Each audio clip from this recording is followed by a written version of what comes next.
उपस्थित मंचस्थ पंचदश नाम जूना अखाड़ा के संरक्षक एवं अखाड़ा परिषद के महामंत्री श्री महंत हरिगिरी जी महाराज, प्रवक्ता श्री महंत नारायण गिरी जी महाराज, महिला महामंडलेश्वर वृंद, अन्न मंडलेश्वर वृंद, महंत श्री महंत संत वृंद और इस आयोजन के सूत्रधार यति नरसिंहानंद गिरी जी महाराज महामंडलेश्वर, मातृशक्ति भगवत कथानुरागी सज्जनों, ये धर्म संवाद का मंच है। तो पहले हमको धर्म को समझना होगा। जब धर्म को हम समझ लेंगे तो हमारे धर्म की रक्षा सुरक्षा संरक्षा अवश्य हो जाएगी।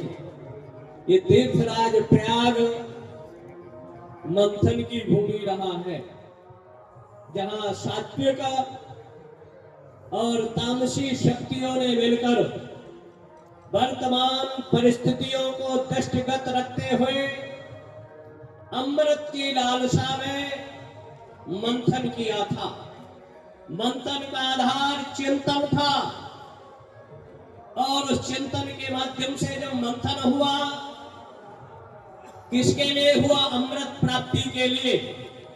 लेकिन अमृत की जगह है पहले कालकूट विष निकला था।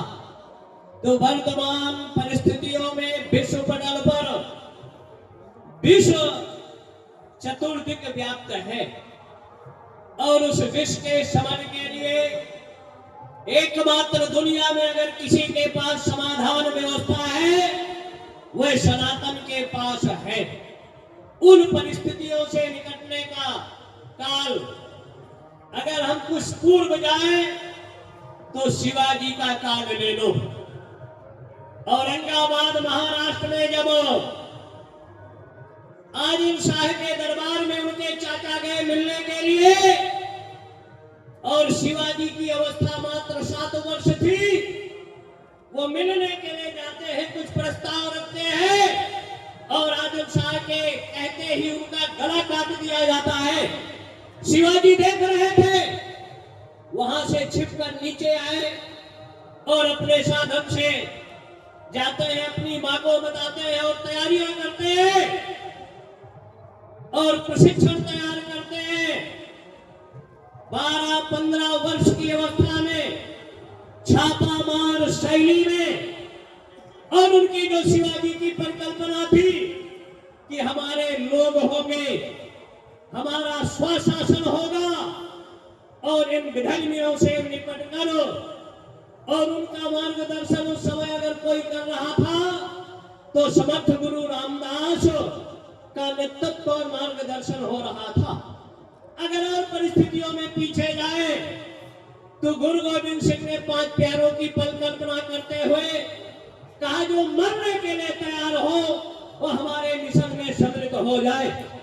और उन्होंने क्या दिया था योगदान व्यवस्था कि 1.25 लाख से 1 लड़ाऊ, मतलब ऐसी प्रशिक्षण की व्यवस्था जो अपने पुत्रों को 5 वर्ष और 7 वर्ष की अवस्था में या तो सनातन का परित्याग करो, अन्यथा मरने के लिए तैयार हो जाओ।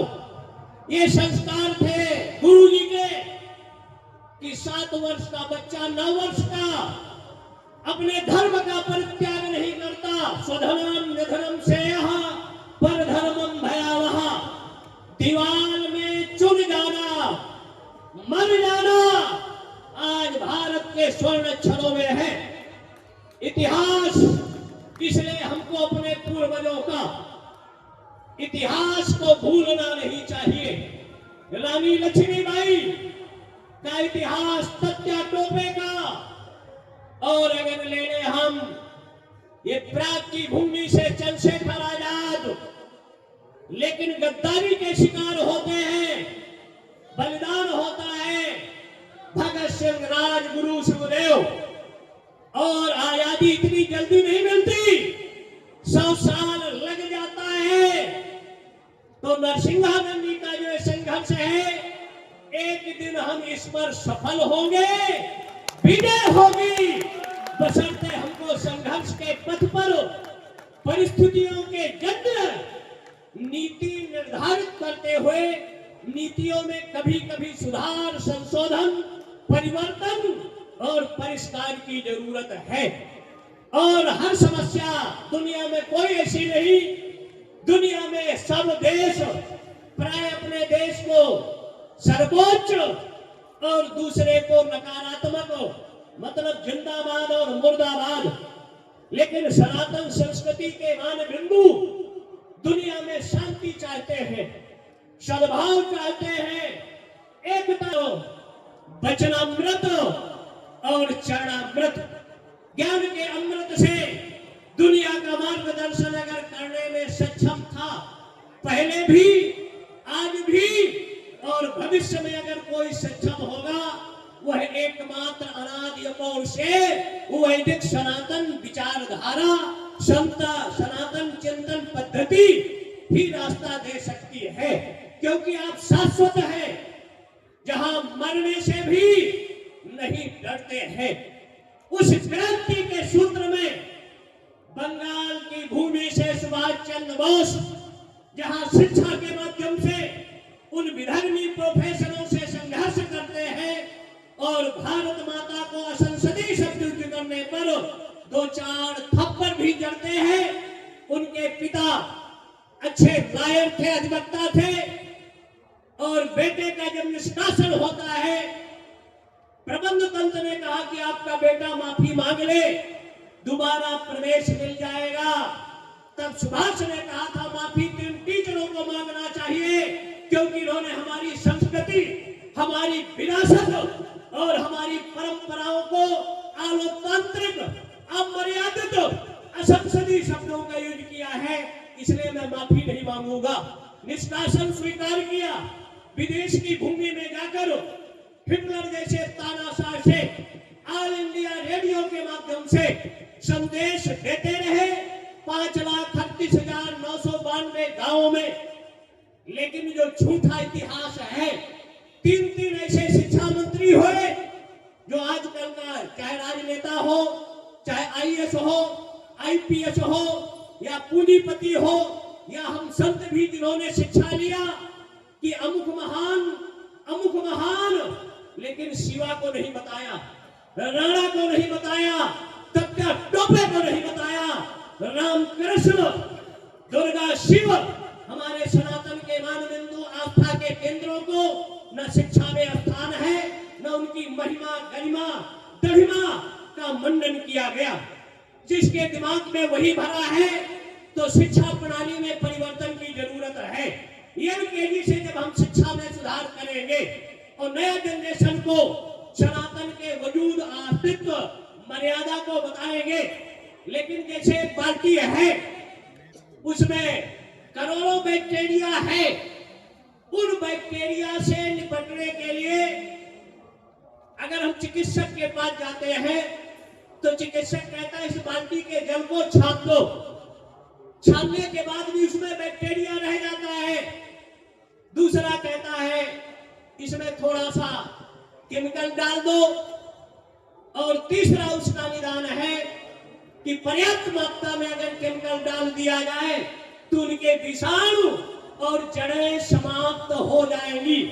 जो काम चाणक्य ने किया था, कुशा उनके पैर में लगता है, उन्होंने कुशा को जड़मूल से नष्ट करने की योजना बनाकर और एक तरफ से पूर्व से पश्चिम, उत्तर से दक्षिण सम्राटों को संगठित किया और एक अंतिम पंक्ति सब्जी लगाने वाले मौर्य चंद्रगुप्त मौर्य को तैयार किया। उनकी आभा प्रभा और उस समय नंदवंश का साम्राज्य, जो गुरुकुल के शिक्षकों का, मतलब चाणक्य के पिता चंडी का गला कटवा देता है, जेल में डालता है और यातनाओं की इतश्री करता है।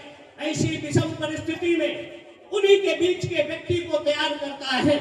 तो वर्तमान जो परिस्थितियां हैं, हमको प्रशिक्षण देने की जरूरत है और हर तरह का प्रशिक्षण और लड़ने की जरूरत है। जहां तक कोर्ट कचहरी घबराने की जरूरत नहीं। हम लोग धार में गए, एक दिन में 12 से मुकदमा हमारे पर हुआ।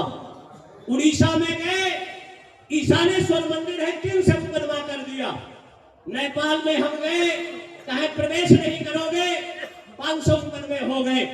तो मुकदमों से हमको डरना नहीं चाहिए, संघर्षों से हमारा नाता रहा है। और जिस विरासत को आचार्य शंकर ने पदयात्राएं करते हुए भारत को एक सूत्र में जोड़ा था, आज हम उस परंपरा के संवाहक हैं। और सब में उन्होंने अद्वैत दर्शन, ये कुंभ हमारी एकता का सबसे बड़ा परिचायक है। समाज के संगठन में, समाज के सुधार में। और जब यहाँ दुनिया में संसाधन नहीं थे, मीडिया नहीं थी, तब भी इस कुंभ का संदेश हमारे ज्ञानामृत के माध्यम से, आज से नहीं, 14वें मनवंतर के 28वें तेता में याज्ञवल्क्य और भरद्वाज ने क्राइम और क्राइम की दुनिया का रत्नाकर को महर्षि वाल्मीकि बनाकर परिवर्तन का सूत्रपात किया था। 100 करोड़ श्लोकों में भारत की गरिमा, महिमा, लगिमा, गरिमा का निरूपण करते हुए जो राम के जीवन में घटित होता है।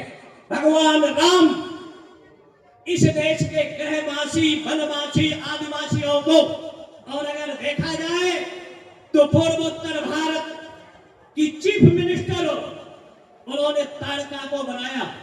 रक्षा मंत्री, गृह मंत्री के रूप में मनीष सुबाहु, मतलब बिहार के बक्सर से लेकर आज के मॉरिशस तक रावण का आधिपत्य हो चुका था। चक्रवर्ती सम्राट दशरथ इंद्रलोक तक मदद करने जा रहे थे, लेकिन भारत की आंतरिक व्यवस्थाओं से मुख मोड़ लेने से समस्या का निदान नहीं था। और अगर दक्षिण भारत को हम ले लें तो एक तरफ चित्रकूट से लेकर मध्य प्रदेश, छत्तीसगढ़, आंध्रा, तेलंगाना, महाराष्ट्र, केरल, कर्नाटक, गुजरात और राजस्थान, यहाँ का आधिपत्य सुपर्णखा, खरदूषण 14,000 सैनिकों से लेकर कुछ भाग बचा था। उन परिस्थितियों में कैकेयी ने राम को अस्त्र शस्त्रों का प्रशिक्षण दिया था। तो आज जगाने का काम हम लोग, हरिद्वार का कुंभ था 2010, वहां से ना, और उसके पहले से भी प्रारंभ किए। और तत्कालीन परिस्थितियों में हमको विधर्मी तो बाद में है, पहले अपने लोगों से ही संघर्ष करना पड़ेगा। जैसे कृष्ण ने मामा कंस से संघर्ष किया, मतलब लड़ाई लड़ी और संबंधों की परवाह न करते हुए मामा का 3 से 2 किया था। तो जो हमारी परिस्थितियों में अपने लोग बाधक हैं, पहले उनसे हमको 2-2 हाथ करना होगा।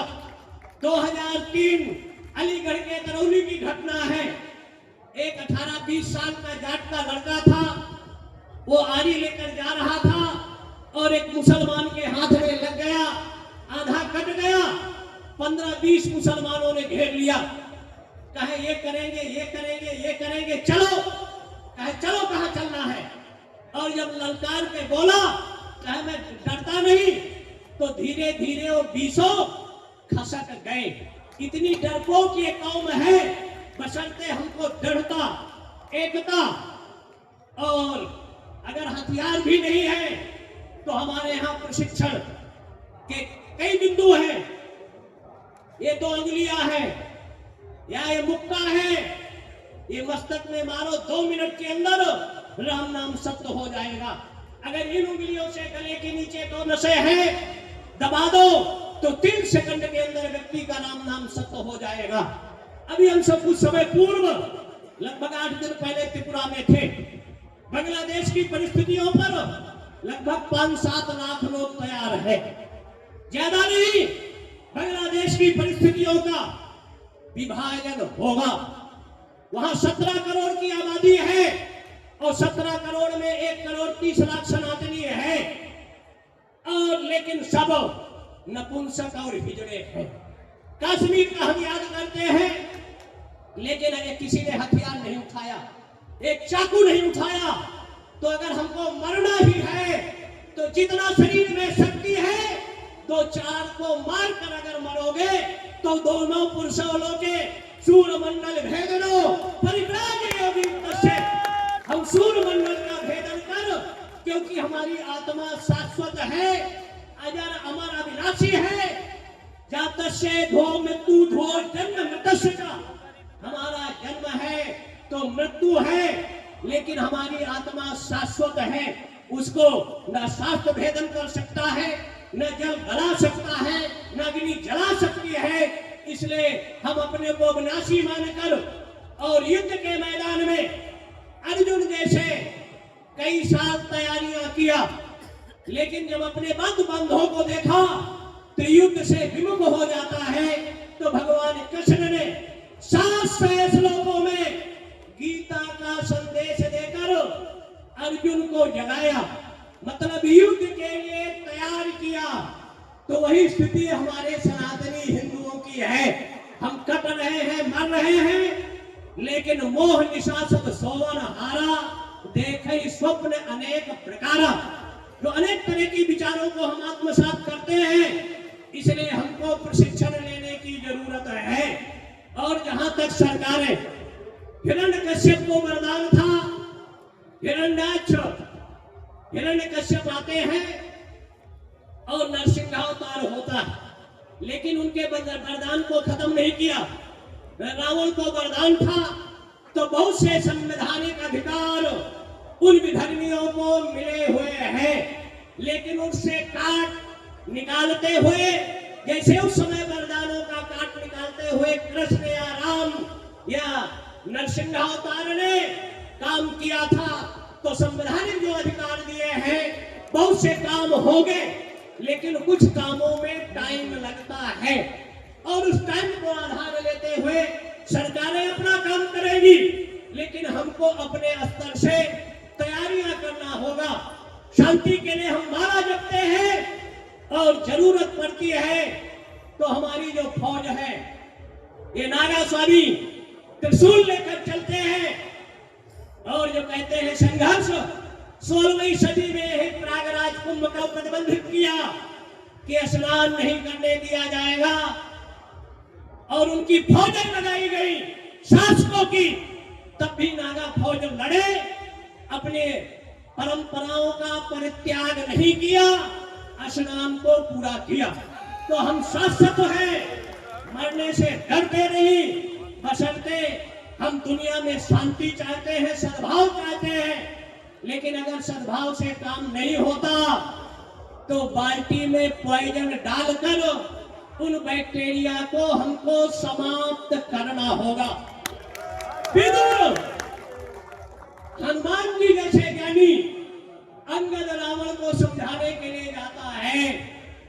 यहां तक सत्ता के सिंहासन में भगवान कृष्ण दुर्योधन के पास जाते हैं और कहते हैं 5 गांव दे दो, लेकिन सत्ता के मद में मदांग स्वार्थांध दुर्योधन ने कहा था, सुचक्रम न दास्यामि विनायुद्धेन केशवा, सुई के नोक के बराबर नहीं दूंगा।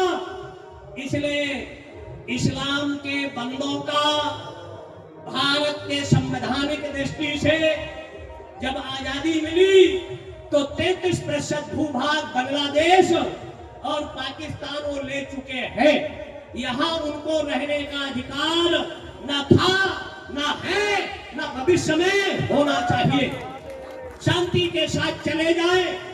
दूसरा, जो बांग्लादेशी है, इनको निकालने का कार्य कुछ अंश तक प्रारंभ हो चुका है। स्टेट स्तर पर बहुत सी सरकारें हमारी हैं जो काम कर रही हैं। उत्तराखंड हो या असम की सरकार हो, उत्तर प्रदेश की सरकार है, गुजरात सरकार है, एमपी है, कई जगह की सरकारें इस पर स्टेट स्तर से काम कर रही हैं। लेकिन सरकार के भरोसे आंख बंद करके हमको बैठना नहीं, हमको तैयारियां करना है और एक दिन लड़ना है। चाहे आज लड़ो, चाहे 20 साल बाद लड़ो, लेकिन धैर्य, साहस और अपने बड़ों का मार्गदर्शन लेकर शांति के लिए माला और क्रांति के लिए नहीं कुछ हो सकता तो भाला रखो, बांस की लठियां रखो, चाकू रखो और नारियल काटने वाला बागा भी रखो, क्योंकि हमारी भारत की संविधान की धारा 97 ये अधिकार देती है और रामायण में भी अधिकार है, जो मुझे मारा दिन में मारा। संविधान की धारा ये कहती है अगर कोई आप पर आक्रमण करे तो जवाब दे दोगे तो आप दोषी नहीं हैं। 97 धारा ये अधिकार आपको देती है। इसलिए बहुत से अधिकार हैं आपको पता नहीं है। इसलिए अगर भारत को भारत रहना है तो LKG से कम गीता रामायण का पठन पाठन होना चाहिए। 14 विद्याओं का अगर पठन पाठन होगा, लेकिन अलिफ ए के पेते जीम वहां कुरान हदीस सिखाया जाता है। हर शुक्रवार को तकरीरें होती है तो कम से कम 15 दिन हम अपने धर्म स्थलों पर नहीं, महीने में एक दिन गांव स्तर से ऋषि व्यवस्था के तहत एक ऋषि हम गांव का तैयार करें, ब्लॉक का ऋषि तैयार करें और जनपद का ऋषि तैयार करें। इस स्तर से जब हम ऋषि तैयार करेंगे, वहां के ग्राम देवता को, वो किसी भी धर्म का हो, अगर हमारे ग्राम देवता को नमस्कार करेगा तो गांव में रहेगा। ऐसे कुछ योजनाएं बनाकर क्रियाओं को निरूपित करते हुए जब हम ग्राम स्तर से, जब ये युद्ध अंग्रेजों का हुआ तो 6,38,992 गांव से संघर्ष प्रारंभ हुआ। 100 साल लग गए।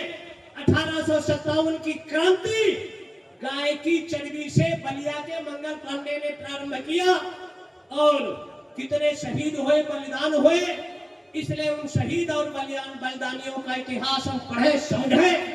भगवान दत्तात्रेय, तीर्थराज प्याग और यहाँ के त्रिवेणी माधवम सोमम भरद्वाजम चबासुकिम वंदे अक्षय तटम शेषम तीर्थम त्याग नायकम, ये तीर्थ के स्थल है, स्तंभ है। पंचयोजन विस्तीर्णम, ये 25 कोश में त्रिवेणी का विस्तार है, जहां आप रहकर किंचित भीता गंगा जल नौकरिका पीता, एक कल पीकर आपके जन्म जन्मांतर कल्प कर्मांतर युग युगांतरों की अविद्या का नाश होता है और सहसा आपके जीवन में ब्रह्म का प्रकाश होता है, जो भगवत प्राप्ति का साधन बनता है। इसलिए यहाँ हम संकल्प लेकर जाए, संगठित होकर जाए, हम जाति भाषा प्रांत से ऊपर उठकर, जैसे कहते हैं जातिवाद, तो हम लोग, जैसे महाराज ने कहा, तो हमको मुसलमानों की नकल नहीं करना। अगर बनाना भी है तो सनातन संघ बनाए, सनातन सभा बनाए, लेकिन उनके नकल के तर्ज पर बोर्ड नहीं बनना चाहिए। हम अपने शब्दों का यूज करें, बनना चाहिए। हमारा नियंत्रण मंदिरों में हो, मठों में हो, जनता में हो, लेकिन किसी की नकल न करके नहीं। किसी की रेखा 4 इंच की है तो हम 10 इंच की रेखा खींचे और विचार करके जब बनेगा हमारा संगठन, संतों का जो मंदिर है उसमें नियंत्रण सनातन धर्म के धर्माचार्य स्वयंसेवी लोगों का एक संगठन बनना चाहिए। और अगर ये बनेगा, आपको मुख्य बात जानती है, सनातन बोर्ड जब बनता रहेगा वक्फ बोर्ड तुरंत खत्म होना चाहिए। और जहां तक मंदिरों का प्रश्न है, शिक्षा है, बहुत सी चीजें हैं। जो वक्फ बोर्ड है एक तरह से भारत का भू माफिया है। जब इनको 33% जमीन वहां दे दी गई तो भारत से वक्फ बोर्ड रूपी बैक्टीरिया को जितना जल्दी हो सके लोकसभा और राज्यसभा का संयुक्त अधिवेशन बुलाकर इसको समाप्त कर देना चाहिए और इसकी संपत्ति राष्ट्रीयकरण करना चाहिए, जिसमें अस्पताल बने, शिक्षा के केंद्र बने, सैनिकों के प्रशिक्षण केंद्र बने और हर ग्राम स्तर से 3 काम अगर हम लोग करें, हर मठ में एक मल्लशाला हो, हम पहलवान तैयार करें। हाँ, और उसमें चिकित्सालय बने, मल्लशाला बने, गौशाला बने और एक एक गुरुकुल, जैसे हर मस्जिद में एक तरह से मदरसा चलता है, तो हमारे मंदिर मठों में गुरुकुल बने और उनका प्रशिक्षण किया जाए। जैसे प्राचीन काल में 45 तरह की शिक्षा, हमको अणु बनाना, बिजली बनाना, परमाणु बम, हवाई जहाज, ये सब 600 साल के अंदर पूरे दुनिया में बन रहा है। हमारा तक्षशिला जलाया गया, नालंदा जलाया गया, तो हमारे जो ज्ञान विज्ञान के केंद्र है, 1121 शाखात्मक वेद, 84 पुराण व्यास के लिखे हुए रावी नदी के तट पर, तो हम अपने ज्ञान विज्ञान को समझें। गुरुकुल प्रणाली सक्रिय हो, मल्लशालाओं का निर्माण हो, चिकित्सालयों का निर्माण हो, तो वक्त बोर्ड अगर खत्म कर दिया जाए तो एक तरह से संघर्ष खत्म होगा, भूमाफियाओं का काम खत्म होगा और इसको जितना जल्दी हो सके खत्म होना चाहिए। और हमारे संरक्षक जी हैं, इनका मार्गदर्शन लेकर जूना अखाड़ा के संत और अखाड़ा परिषद संचालित होती है, तो इनका जो आदेश निर्देश हो सबको पालन करना चाहिए। और नरसिंहानंद को भगवान विश्वनाथ, दंडाध्यक्ष बाबा भैरव, जगत जननी परम्बा राजराजेश्वरी त्रिपुर सुंदरी उमा, इनको शक्ति दे, समर्थ दे, दीर्घायु हो और भारत पूर्व से पश्चिम सुरक्षित हो, संरक्षित हो और भारत द्रोहियों का समूल विनाश हो। धर्म की, अधर्म का, प्राणियों में गो माता की, भारत माता की, तीर्थराज त्याग की, गंगा मैया की, हनुमान जी महाराज की, द्वादश बेड़ी माधव की, हर हर हर हर दत्तात्रेय भगवान की, हर